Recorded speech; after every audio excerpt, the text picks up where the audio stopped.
So the X-Files is coming back after, what, I think 13 years?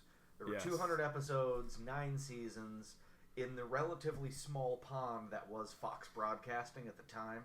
X-Files was a big fish. But it's been quiet for a lot of years, so... Couple ill-received movies. Yeah, a couple of them, and, I mean, it's one of those shows that went out with a whimper instead of a bang. So after all these years, should you be excited to watch it? And more importantly, I mean, what do you need to know to watch this show? There's a lot of baggage, there's a lot of history, and a lot of mythology. There is a lot of history. It may be a little intimidating. Maybe you're interested from the previews. Maybe you're interested in this new miniseries. What are you going to need to know to watch it? Like I said, there's 200 episodes worth of history here. It could be a little intimidating. They're going to have to learn the actors because Gillian Anderson is not a household name anymore. And neither is David Duchovny unless you have Showtime and you watch Californication. He's not as well known as he was 15 years ago. And a lot of people on the show, they went on to do other things, no question. But I still think that X-Files is sort of what defines all of them. Absolutely. Californication, what was that, like 6 seasons it was on Showtime? Yeah. So that's an impressive run for a show, it good is. for him. Gillian Anderson, she's been on Hannibal recently, and she was great on it. She had her own show called The Fall in Britain, which was great, but she's still Scully. She's always going to be Scully. All right, so the whole point of this podcast that we're trying to do is to break down for you what you need to know to watch the new X-Files. And I encourage you to, when you have time, go back and start watching the series. But in the meantime, this is the Cliff's Notes. This is just like a spitball version of the things we think that you're going to need to know to enjoy this new X-Files. What got me into it I was probably a kid when it first came on, was that it had a Monster of the Week story that just wasn't on TV at the time. So you could watch a scary show, kind of like a watered down Tales from the Crypt episode. And that got me into it right there. There was definitely a mythology, but I think the strength of the show was those Monster of the Week episodes. Although, there's an ongoing story that we'll get into, like what the big backstory for the whole X-Files thing is. It was always really in the back seat. Probably half the time you could turn on X-Files, having never seen it before, and feel like you're watching a movie. Yeah. Sometimes a horror movie, sometimes a sci-fi movie, sometimes a thriller. But it had those production values. At the time, it had those production values where it felt like a movie. And there wasn't many shows where you could watch a standalone Monster of the Week type thing and still have an ongoing storyline that made you want to pay attention for the next episode. That was at least for me, it was the first show I ever watched where I was waiting for the next week's episode to get further storytelling for whatever the stories were. And I got to tell you, just earlier today, I watched the pilot again for the first time in probably 10 years since I've watched the first episode of X-Files. It was so goddamn good. Yeah, I got to check it out. It really was. Like, after all this time, it made me forget, like, that I knew everything that was going to happen. Because it felt so different and so fresh. I was like, man, I'm excited to find out what happens the next episode. And then I know what happens the next episode. But it was really good.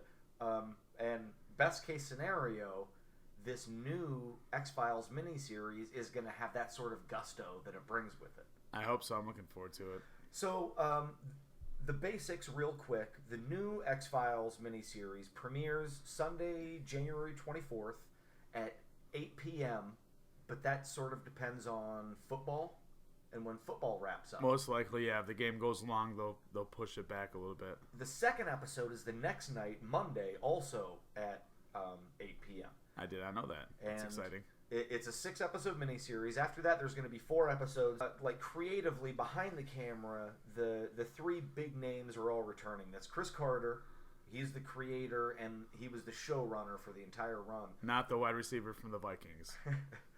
No, different Chris Carter. Okay.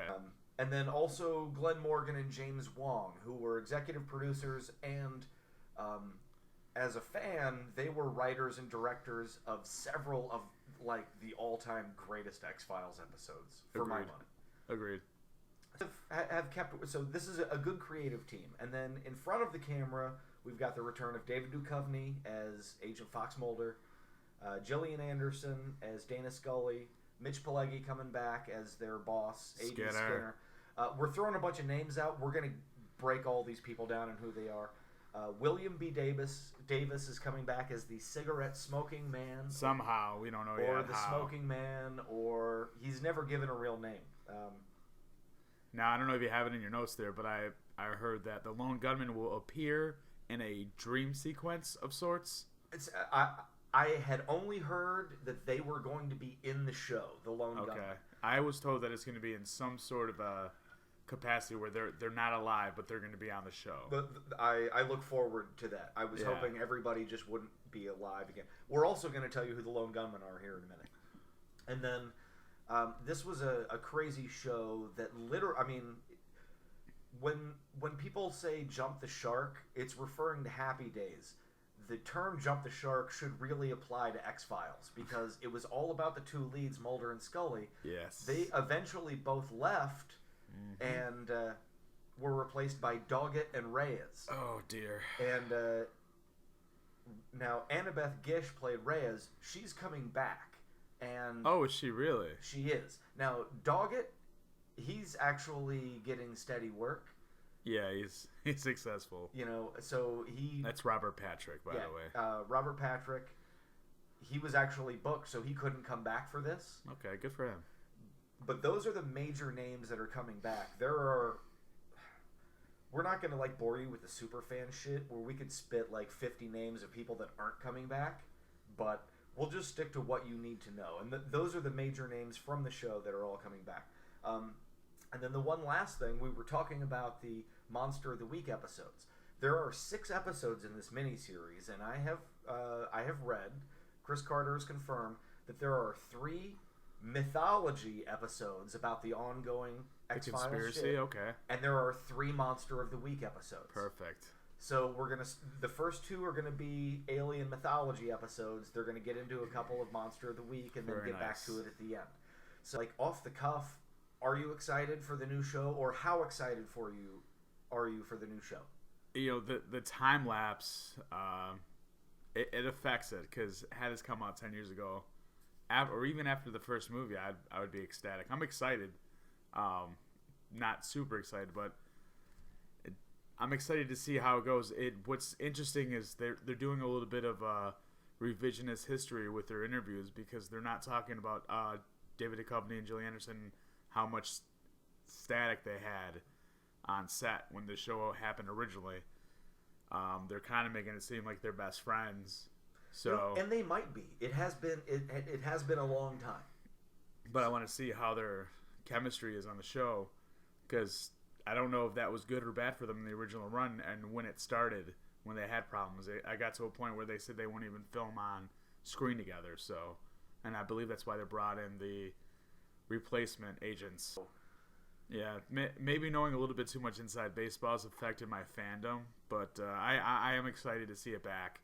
I didn't love the finale of the series, so I'm hoping it can build off of that a little bit. I'm cautiously optimistic. There's a lot working against it, but time heals all wounds, and I'm sort of hoping that with all this time away, everybody comes back fresh and excited.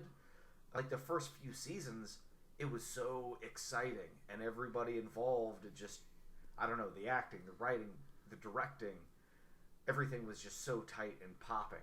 Well, it evolved. It was ahead of its time.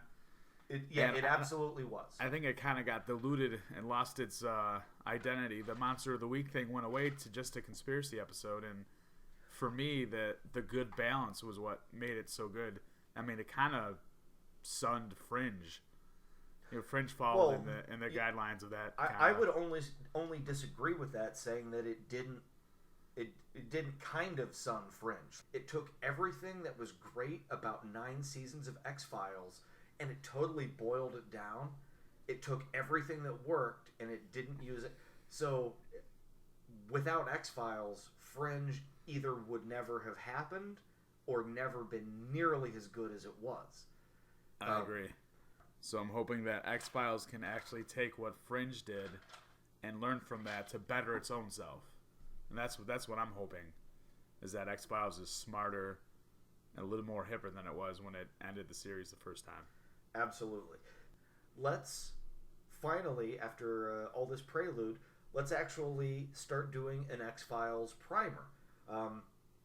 From its premiere in 1993, it ran for 9 seasons, 202 episodes through 2003. And we're going to quickly go over all the main players. Of course, the two most important and only real important characters throughout are Scully, Mulder. Yes, Fox. Or Mulder and Scully. Spooky Fox Mulder and Yes. And Dana Scully. The Dreamer. And they were, yes, the Dreamer. That's a great way to say it. He's the true believer. And she's the pessimistic truther who doesn't believe in any of the conspiracies. Fox Mulder is the true believer because his baby sister was kidnapped by aliens when he was a boy. Yes. This is really what fuels his entire character and his fanaticism, but it's good. It works. It's real. It's been used a bunch of times since then, but whenever we say something during this podcast that makes you think, oh, yeah, I've seen that before. You've fucking seen it before because they stole it from X-Files. X-Files was ahead of its time. Now, since he's the true believer, he knows the truth is out there. He knows aliens are real. But when we meet him, he's kind of unfocused. He's kind of like drifting along. I mean, he's a guy who throws sharpened pencils into the ceiling tile. Sure, he's got posters. The truth is out there, but he doesn't know what he's looking for. Yes, when we meet him in the show, he hasn't found his way into the conspiracy yet. No, he's still playing at the outside of it. Yeah.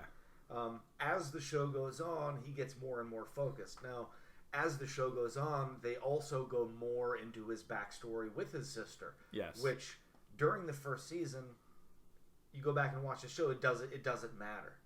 You know, all that stuff sort of comes up when they get heavy into the mythology part later in the series. I think as he grows closer to Scully, both of their personal stories become a little bit more detailed. Absolutely. And that's how we figure out more things. Now, Dana Scully is a medical doctor and a trainer at the FBI Academy who's assigned to this wacko X-Files division, which consists only of Fox Mulder. Yeah. And it's specifically to keep an eye on him and to debunk all of his crazy theories. She's there to balance him out. She's a babysitter. He's got his head in the clouds, and she's an ass kicker. She is. So while he's moping around or looking up at the ceiling, she's tearing people down and disarming guys to keep them safe. Absolutely. So she was the muscle at first, as yeah. well as a debunker. And she's really brought in by the bad guys, by the conspiracy, to discredit him. But they don't count on her being a good person, and she just follows the science.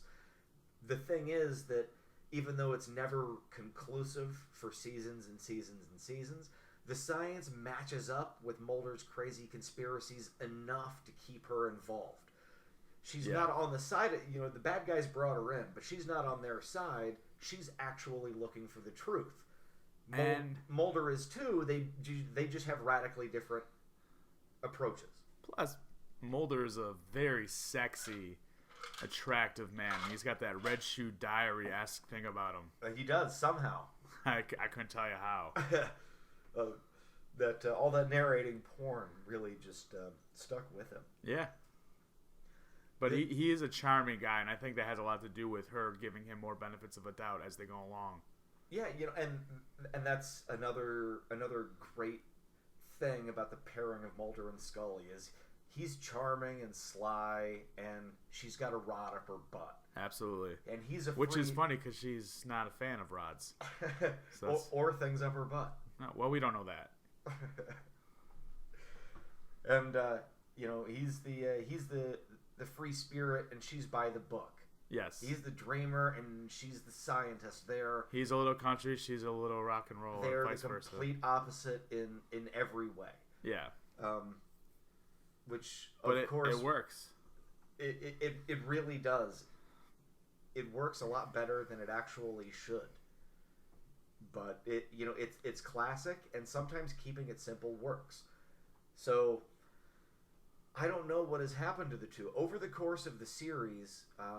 They went from partners to lovers. They had a baby together. Yeah, they explained the baby thing away. I guess they gave it up for adoption. Yeah. My guess is that somehow that adopted baby will play a role somewhere along the line in the story. I hope so. The big plot points. I think Chris Carter's gonna try to go away from the alien conspiracy and do some misdirection and actually have it be something a little bit different. I don't think they want to retread, especially the last movie and how bad it did. Right. I think they want a fresh direction. I agree, for several different reasons. The biggest of which, like the whole main thrust of the X-Files series, the alien colonization of Earth, which we'll get into. Don't worry. We'll explain the alien colonization plan. But that was supposed to happen on December 22nd, 2012. Yeah, that kind of passed. Which was several years after the show ended, but this was several years ago. Obviously, we're not colonized. Or are we? And to my knowledge, the show isn't set in the past, it's set in the now. So yes. All right, so Mulder and Scully, they were the leads then. They're the leads now. Hopefully time has been kind to them. Yeah. They both look pretty good, honestly. They are joined by their former boss, Walter Skinner, played by Mitch Pileggi, which we've seen him in Sons of Anarchy. Oh, yeah, he's been awesome. He was great in that. I haven't seen him in too much else, which sucks, because I always loved him on the show. I loved him in Shocker. Wes Craven's Shocker, Horace Pinker. Absolutely. No, he's always great. And he was probably my favorite. Maybe my only part of the finale that I enjoyed was Skinner in that whole thing. Yeah, he was great, and he was sort of the prototypical. If you watched Fringe, he was the pre-Broyles Broyles. Yes. I'm a hard ass. I always follow the rules, but underneath that all, I really want to do the right thing, so I'm gonna help your asses out, Mulder and Scully. Like, every time, he would chew them out and then give them exactly what they needed. And not to confuse things at all, but if you watch Blacklist, Cooper, who is the boss over in that show, he mirrors a lot of Skinner and where that he's against everybody, he's real hard-nosed by the book, and then he ends up breaking rules to help them out. He bends rules or whatever. That's kind of akin to what Skinner does. Also coming back, one of the major players in the new series is, and probably really the last one that's really going to make a difference. There are the lone gunmen. We'll talk about them, but it seems like they're really side characters. They always were. Sure. Cigarette Smoking Man, who was... Oh, he's a fixture. Yeah, he ended up being the, in capital letters, the bad guy. He was the point man for the conspiracy, for the syndicate, for the alien colonization plan. The creepiest cigarette smoker I've ever seen in a film. He smokes cigarettes like the old Asian bad guys in Rambo movies. Yeah, absolutely. That's my favorite part about the guy. The man has... apparently, they did a couple of, 2 different fake outs during the run of the show. Cigarette Smoking Man apparently died. And then in the finale, it looked like he died again. So he's listed in the credits. He's going to be in the new X-Files. It could be in a flashback. It could be in a dream sequence. I don't know. He could be back, because after 2 fake deaths, it was an explosion. He's in a cave. Yeah, and the cave explodes. And he's in it's like a civilization that is abandoned, so... he might have had it set up with escape routes and such, so absolutely they'll explain it away. Right, it's not like his head was cut off on camera. There was an explosion. Exactly. So Maybe there was a tub with hinges on it, and he did an El Chapo escape or something. X-Files sort of follows comic book rules. Yeah, exactly. Even if you do die on camera, they could explain it away if they really wanted to. Exactly. So Mulder, Scully, their boss Skinner, who is he still their boss? At this point, I would sort of expect Skinner to be like the director of the FBI, like a big boss. The X-Files is shut down, so I believe that this will start, and they bring Mulder back to reopen X-Files. So now, was Cigarette Smoking Man Krychek's father? He might have been. In the later seasons, they introduced Agent Spender. I remember Spender. Spender was Cigarette Smoking Man's son. That was acknowledged. Cigarette Smoking Man, his wife Cassandra Spender, we don't know that Smoking Man, his name was Spender. Okay. Because the boy had his mother's name. But she was an alien abductee several times over, just like Mulder's baby sister. Oh, okay. Getting a little deep there on it. I like it. Well, and this is because it's not coincidental, because the Smoking Man, like Mulder's father, both had ties to the Syndicate, the big conspiracy. This is, if you need to know anything to follow or to understand the backstory of the X-Files, this is it. I'll try to be succinct with it. Aliens decided that they were going to invade and colonize Earth. Build a wall. Yeah. A group of Earthicans banded together. These are the Syndicate. These are our leaders and prominent politicians in countries all over the world. They banded together to work with the aliens to help facilitate the colonization. That's right. And Cigarette Smoking Man, he's like the point man for the whole Syndicate. Mulder's father was involved somehow, but there are leaders from all over. The alien colonization date had been set for a long time at the end, in December of 2012. Yes. And the Syndicate were apparently working to facilitate this so that they would be immune from it. And they were actually doing alien testing on behalf of the aliens. They were, and it seemed at times, and because the show is so vague, I don't want to put it down fully, but in other ways it seemed like they were working against the aliens. Yes. Using the bees to come up with like a way to vaccinate us against the black oil. Basically, the black oil is this sentient ooze, that gets into your body, and then it controls you on behalf of the aliens.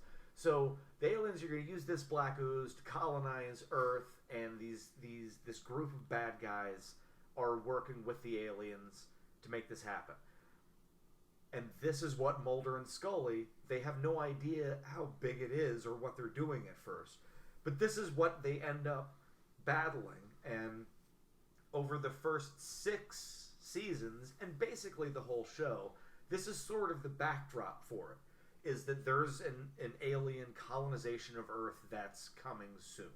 Yeah, they're trying to stop the conspiracy, and they fell because, like you said, it's the government's behind it. So you have aliens and the government. How do you beat that? Right. So they're digging at it for the entire run. Now, as we mentioned earlier, the series ended before 2012 when the invasion date was supposed to be.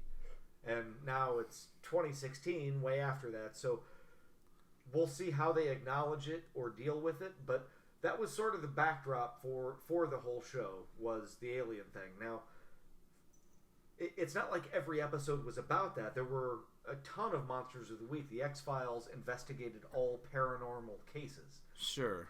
But it came up repeatedly through the course of every episode, and it sort of guided the series overall. I think you mentioned the hiatus it took and the amount of fans that are going to be new to the show. They don't necessarily have to address everything from the show. Don't. So that 2012 thing, they might just skip over it completely. Sure. And I wouldn't be mad at that. And they could skip over the black oil. And in season 6, and I encourage you to watch the show and discover this for yourself, but in season 6, the whole syndicate and the conspiracy thing ends.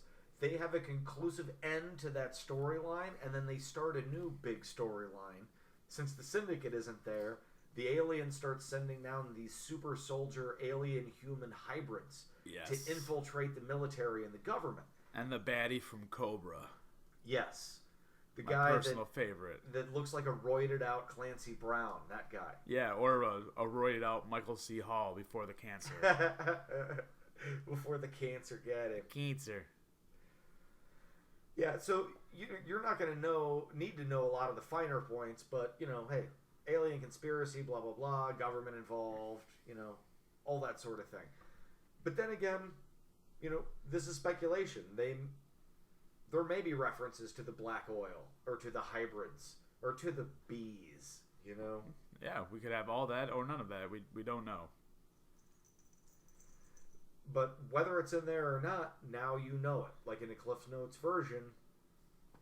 And I tried to do it in a way where now you don't have to watch the series, the whole old series, to watch the new series. Sure. But I didn't really spoil any of the plot beats. No. You think, oh, well, now I know everything. Actually, you don't, because what's great about the X-Files isn't ultimately the story they were telling. It's how they told it. Exactly. Looking back at it, the story they were telling wasn't that awesome because it sort of fell apart at the end. But you get so involved with it. The way they tell the story, the way it sort of unfolds, and you get these little clues and bits and pieces, it's awesome, and it's compelling television. And they say the truth is out there. They give you truth, but it's always one person's truth. So it's all relative. It may not be that they're lying. And they never end up with any conclusive proof, usually. Never. Do you think that people are going to need to watch the original series to watch the new one? No. Watching shows that they've done this with recently, especially Fox exclusively, 24 was successful. I know people watched it fresh from just that. It helps. I think if the show gets more episodes, it'll expound on certain things. And like you said, we'll help you per episode. If they touch on something that you may not be familiar with, we can give you more details. But watch this. The series is worth watching. It's a lot of episodes, but it's a fun show to watch. It's a great show to watch. Even if you take away that long-term storytelling aspect, the individual episodes, there are so many great episodes. Not to mention the fact that there's legitimate scary episodes of X-Files. Oh, absolutely. Which you just don't see on broadcast television. At least you did it back in the day. Episode 3, Season 1, is the first episode about tombs. Ooh. It's called Tombs. You know Doug Hutchinson, like the super creepy guy from Green Mile and Punisher Warzone, and for marrying that 14-year-old. 16. Oh, was she 14? Yeah. Or whatever. Yeah, he's a great hero. Yeah. When he was like in his early 20s, before anybody knew him, he played a bad guy on the show. He played like this evil mutant. And like he was so goddamn creepy. He was so scary. Like I watched the pilot back in the day and I liked it. But episode 3, the first real Monster of the Week episode, that's the episode that got me hooked. That's awesome. And it didn't need any context. And a lot of their episodes are great and you can watch fresh. You don't ever need to have seen the show before. Before the internet was even big, before YouTube and anything like that, they used real life celebrity freaks on regular episodes. Yeah, they did. They had carnies that were like in People magazine, and they had them as actual characters on the show. That's one of my favorite episodes, featuring the Jim Rhodes Circus Sideshow, where it's the murder mystery in the trailer park filled with ex-carnies. Absolutely. And that would actually, and that's one of my episodes that I recommend people watch if they've never seen the show before. It's like in season 5. Doesn't matter. It doesn't require any setup. You watch that show, you watch that one episode, you're like, this is a good show. Great show. Hopefully they can bring that to the new miniseries, where you don't have to have seen any of the other ones. And I'm cautiously optimistic that that's how they're going to approach it. So a reason to watch the entire series from beginning to end too is to watch the evolution of the show. It does start off as almost a scary show. absolutely. Then it becomes a sci-fi show, and then it becomes the conspiracy show. So it's fun to watch as it changes, and it continues to get good, except for the little bit of lag when we get new characters towards the end. But it's still worth watching. No, it really is. Not because of the mythology episodes, which really tie everything together. There are so many good Monster of the Week episodes, though. It's just it's a great television show. It really is. And as a man, and I eat steak and I drink beers, it tricks you into watching a love story, which is something that Fringe did to me as well. Yeah. And you don't realize it, but you're rooting, episode to episode for these two characters, Scully and Mulder, to just kiss like a little girl. I'm like getting excited and giddy. So that's another reason to watch the whole series.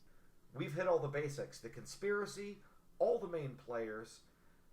We can't tell you what's going to happen in the new series. Even if I could, I wouldn't tell you. Yeah, it's hard to wanted to give you speculate. the basis information for the background, what you're going to need to know to watch the new X-Files.